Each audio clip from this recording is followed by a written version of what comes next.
New ইয়র্কে বাংলাদেশি কমিউনিটির বিকেন্দ্রীকরণের প্রভাব পড়েছে জ্যাকসন হাইটসের ব্যবসা বাণিজ্যে।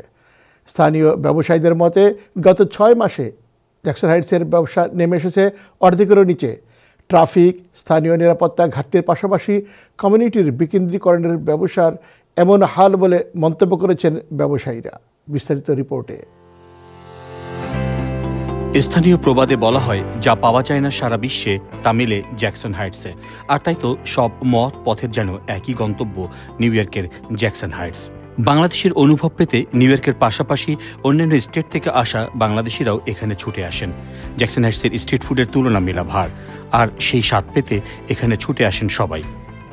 স্পেশালি টকটা, কারণ টকটার মধ্যে এত ভালো ফ্লেভার পাই সাধারণত আমরা টিএসসিতে বা নিউ মার্কেটের ফুচকা যে ফ্লেভারটা, সেটা এই ফুচকাতে আমি পাচ্ছি। বাংলাদেশের মতো না, বাট কোয়ালিটি আমেরিকান কোয়ালিটি হিসেবে ইটস প্রিটি গুড। এরকম আসতেছে না। সামারে আসলে বিভিন্ন জায়গা থেকে লোকজন আসে এখানে। আমাদের ফুচকা খুবই কালারফুল এবং টেস্টফুল হয়। জ্যাকসন হাইটসের চিরন্তন এই আবেদনের বিপরীত চিত্র অবশ্য এর দোকানগুলোতে।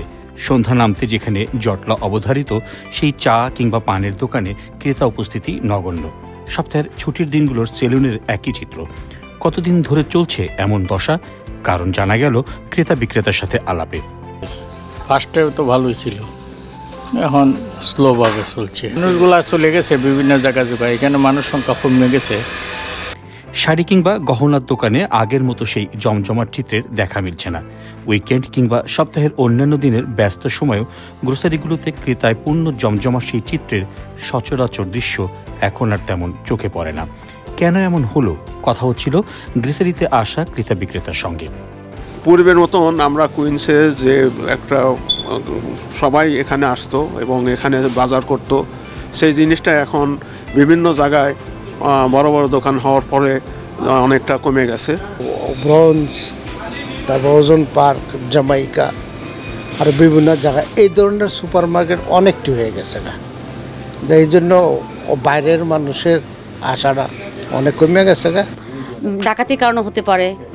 জ্যাকসন হাইটসে তো প্রায় এই দোকানে ডাকাতি হচ্ছে, ওই দোকানে ডাকাতি হচ্ছে, মানুষের নিরাপত্তার অভাব। ট্যাক্স সহ এ খাতের অন্যান্য প্রয়োজনীয় সেবা গ্রহীতাও কমছে বলে জানিয়েছেন কমিউনিটির বিশিষ্ট সিপিএ মোহাম্মদ চিশতি সিপিএ।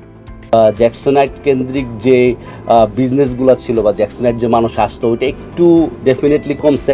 মানে বিজনেসগুলোও কিন্তু যদি আপনি 73rd স্ট্রিট 74 স্ট্রিটে দেখেন, ট্রেডিশনাল যে ছোট ছোট কাপড়ের দোকান ছিল, ওগুলো কিন্তু অনেকগুলো কিন্তু উঠেই গিয়েছে অলরেডি। বিশিষ্ট ব্যবসায়ী জ্যাকসন হাইটসের বাংলাদেশ প্লাজার স্বত্বাধিকারী মিনা ফারা অবশ্য আশা প্রকাশ করে বলেছেন, সাময়িক এ মন্দা কেটে যাবে সহসাই। এই মুহূর্তে আমি মনে করি যে কনসিডারিং দ্য ইনফ্লেশন, যত রকমের ডাউনফল হোক, this is resistant to all kinds of downfall. এখানে কোনোদিন প্রপার্টির দাম কমে না। ঈদ, পূজা কিংবা অন্যান্য উৎসবকে ঘিরে অতীতের মতো মন্দাভাব কাটিয়ে জ্যাকসন হাইটসের ব্যবসা বাণিজ্যের প্রসার আবারও ফিরবে স্বরূপে, এমনটাই আশা সবার।